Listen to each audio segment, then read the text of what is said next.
My name is Foz, and we did a database management project, and this is our term project for the end of the semester. And we are working on we made an employee tracking software. And if you're on a Windows command line, this is the command that you have to use to start the project.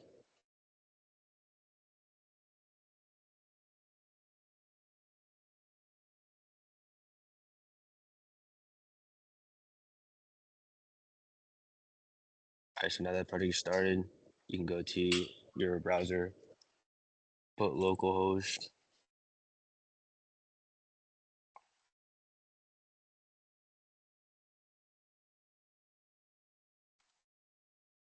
and it'll pull up this page right here. And to start, I'm going to register a new user. You can put any email.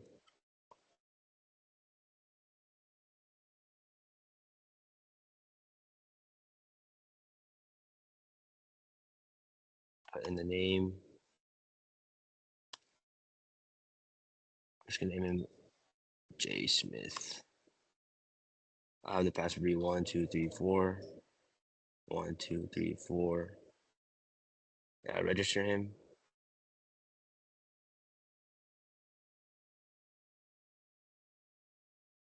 Him.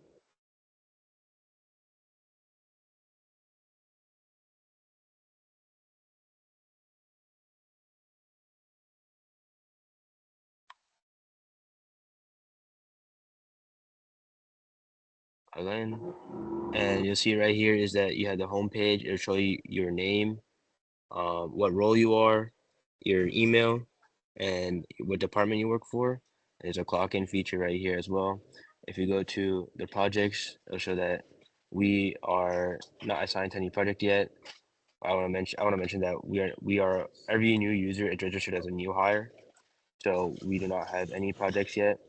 Um, we're not allowed to see any other employees that are working on this unless you're a manager or an admin. And then I haven't clocked in yet, so there's no time entries yet. So I'll log out right here. All right. So now that we have made our new user, which, by the way, Foz didn't mention, but they're encrypted. So that's how we're handling that. We're using ByteCrypt to encrypt the passwords into the database. So now we're going to log into an admin account. So this should be the account info already. So what we're going to do is we're going to log in, and we're welcome as an admin. And we'll just go to our projects here. And since we're an admin, we have access to all the current projects. So now what we're going to do is we're going to assign our new employee to a couple of these projects to get them started. So let's assign our guy here. What was his name? Was he John Smith? Yeah, John Smith. Yeah. So we're going to assign him to the CRM integration, and we're going to assign him to the e-commerce app here. Okay, so that'll be good to go, and we'll go talk about that in a second after we log back in. Other features for our admin screen, we have we can create new projects. So we can give the project name. So let's do project demo project, and do corporate overlord. That's fine. And we can give a start date. So let's go with today, and end date we can do the 21st, and we can do a budget of $50,000. So then we're gonna create a project, and as you can see, it's gonna pop up right here. And for demonstration purposes, we might as well add our John Smith to this one too, to prove that it is connected to the database properly. Also, we should note that all these screens are pulling from the database, that it's not dummy data. This is in the database right now. The next thing we can show you now is the employee screen. So admins are going to have this screen, and they're going to have the add employee button, and they're going to have the edit button.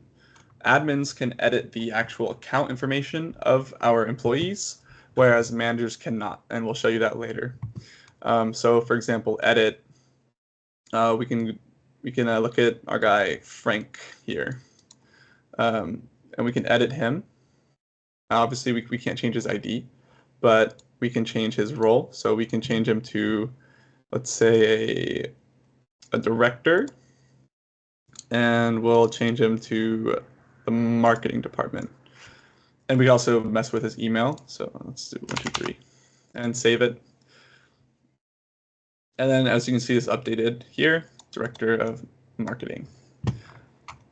All right. I guess we can show you adding employees as well. So both managers and admins have access to the add employee function. So this is another way to register a user to the database without registering first thing when you log in. So from the admin perspective, we can register a new user. So we can do any email.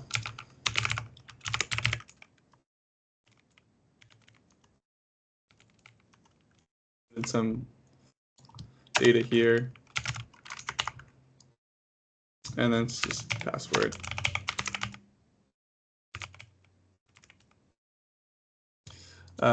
And let's give him the finance department. And we're going to add employee. And he should be added. And then this is going to also redirect us back to the login page, test out the account. Okay, so I'll go ahead and sign into the account that Foes made. And give it J Smith. And then 1, 2, 3, 4. Okay, so now we have the page for our new user. You can go to projects. And then we can see the new projects that the admin was able to add us to.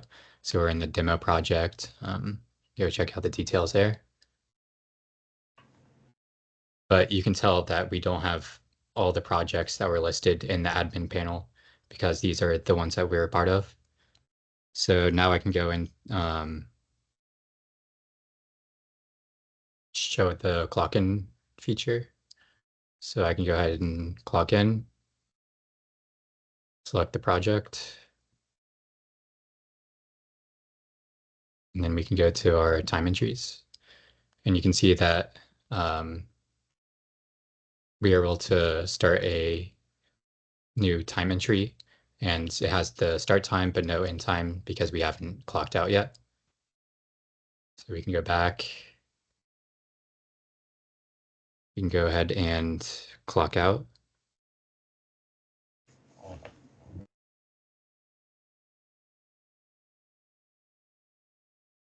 We can go back to our time entries, and we can see that the end time was updated with our clock out time.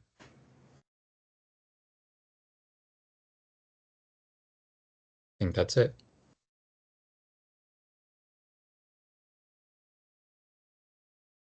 My name is Shri, and we're going to go over the projects, the project details, as well as the timesheets, similar to what Jaden worked on. Let me see, do I have access to it now? Oh, perfect. So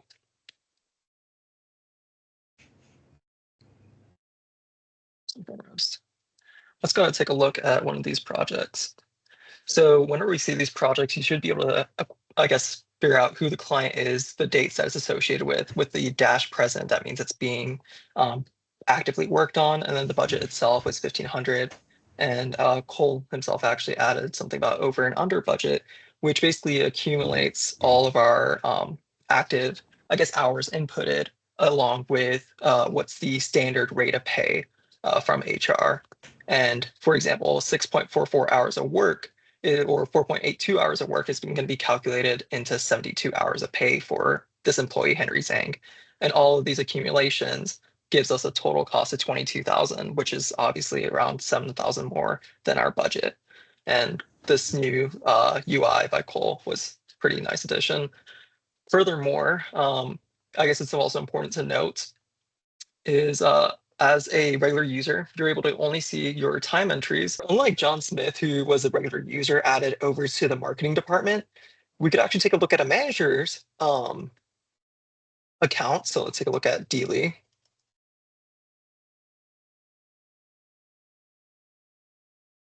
And so David would be able to actually see all the time entries of his employees, so such as John Smith or some other ones that were already inputted into the database through population. And so we have the only other employee that's also part of marketing, which is Frank Martinez. And so therefore we see these two timestamps with John Smith being logged in, showing that they are indeed being filled into the projects.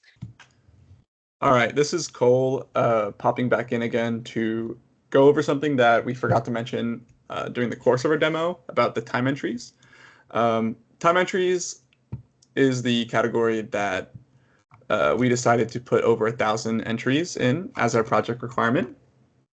And to traverse that a little quicker, we used indexing.